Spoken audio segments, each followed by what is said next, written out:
ល្ងាចឡើងអីបងប្អូនជិះម៉ូតូកាត់សួនអីមានអារម្មណ៍ថា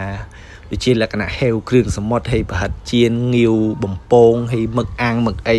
នំប៉័ងប៉ាតេអីបងប្អូនអាចទៅរកកន្លែងបងហុងហៀងបានគាត់លក់នៅទល់មុខវេទិកាអ៊ំទុក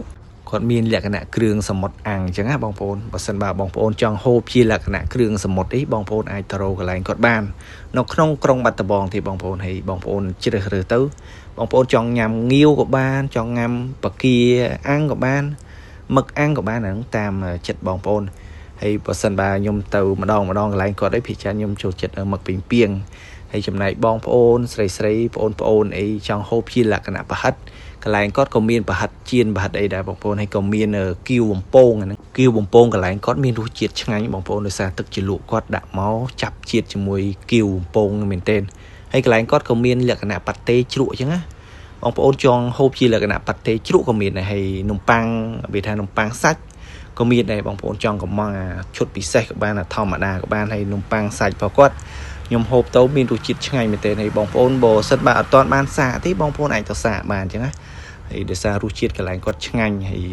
មានអតិជនមកទិញច្រើនហើយគាត់មានកន្លែងអង្គុយកន្លែងអីសម្រាប់ឲ្យបងប្អូនជួបជុំមិត្តភ័ក្តិអីអញ្ចឹងណាហើយនំប៉័ងដាក់សាច់គាត់មើលទៅតំណងអត់បងប្អូនហើយគាត់ណាមើលទៅតំណងមែនទែនហើយគួរឲ្យចង់ញ៉ាំហើយចំណែកគាត់ក៏មានគេហៅថាប៉ាតេជ្រក់កន្លែងគាត់ក៏ពិសេសដែរបងប្អូនដោយសារគាត់មានប៉ាតេតិចជ្រក់អញ្ចឹងហើយប៉ាតេមួយទៀតហ្នឹងហើយគាត់ដាក់ជ្រក់ដាក់អីទៅមានស្លឹកខ្ទឹមមានអីទៅហើយជ្រក់គាត់មានលក្ខណៈមានលាយជ្រក់ខ្ទឹមអញ្ចឹងហ៎បងប្អូននេះប៉ាតេដាក់មួយចានឡើងបឹបហ្មងហើយនេះចំណែកនេះក៏គេហៅថាបកាអាំងនោះក៏មានរសជាតិឆ្ងាញ់ដែរហើយក៏មានងាវស្រស់ងាវអីហើយចំណែកនេះគេហៅគៀវខ្ញុំច្រឡំថាគៀវហើយងាវទេហើយមានប្រហិតអីនេះទឹកជ្រលក់ផកគាត់ឯងបងប្អូនមើលទៅទឹកជ្រលក់ផកគាត់មានច្រើនមុខមែនទែនហើយចំណែកមកតុកហ្នឹងបងប្អូនគាត់ថាឃើញទៅដឹងថារសជាតិឆ្ងាញ់ហើយវីដេអូដែលខ្ញុំថតពីដំបូងហ្នឹងខ្ញុំអត់បានប្រាប់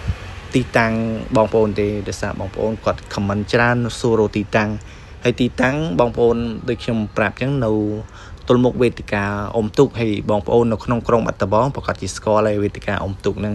ហើយចំណែកមុខម្ហូបដែលខ្ញុំវាថាមឹកអាំងហើយ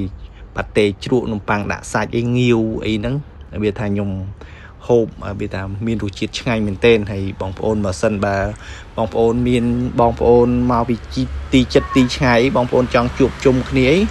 បងប្អូនអាចទៅកន្លែងគាត់បានចង់ហូបជាលក្ខណៈគ្រួសារមិត្តភ័ក្តិបងប្អូននេះបានដោយសារគាត់មានកន្លែងអង្គុយសមរម្យអញ្ចឹងសម្រាប់បងប្អូនអង្គុយបងប្អូនកំងទៅហើយមានច្រើនមុខកន្លែងគាត់ហើយចំណែកទីតាំងរបស់គាត់នេះជាចុងវីដេអូនេះដែលខ្ញុំថតទីតាំងរបស់គាត់ហ្នឹងទល់មុខសាលាភូបច្ចេកទេសហ្នឹងឯងបងប្អូនហើយបងប្អូនជិះម៉ូតូមកឃើញកន្លែងគាត់មានរបៀបថាអតិជនមកច្រើនមានទាំងឡានម៉ូតូមកទិញកន្លែងគាត់ហើយខ្ញុំក៏បានទៅហូបជាមួយប្រពន្ធរបស់ខ្ញុំដែរហើយភ្លក់រសជាតិឡើងគាត់ពិតជាឆ្ងាញ់មែនទែនកន្លែងបងហុងហៀងរសជាតិខ្ញុំឲ្យ10 លើក 10កន្លែងគាត់